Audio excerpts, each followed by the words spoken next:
আসসালামু আলাইকুম, আমি মিস্টার আরিফ খান। আমি এখন আছি সীতাকুণ্ড কুলিয়াখালী সি বিচ। এই যে আমার পিছনে দেখতেছেন, আমি সি বিচের একদম পাড়ে আছি। এই যে দেখছেন পিছনে ওই যে সাগর, এই যে পিছনে সাগর, দেখছেন পিছনে সাগর, আর সামনে যে আমি এই পার অনেক দূরের থেকে হেঁটে আসা লাগে।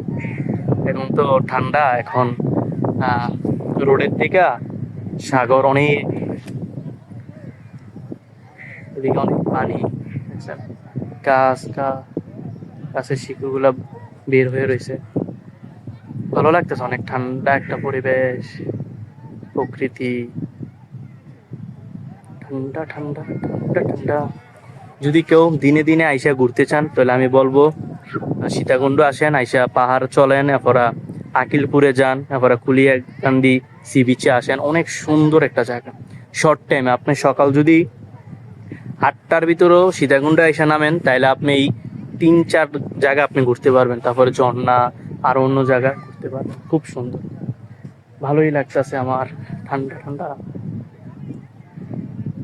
পরিবেশটা সুন্দর, কিন্তু একটু রিক্সও আছে এখানে, যেমন গাছগুলা। আর এদিকে মনে করেন 6টার পর মানুষ থাকে না, ঠান্ডা একটা বাতাস।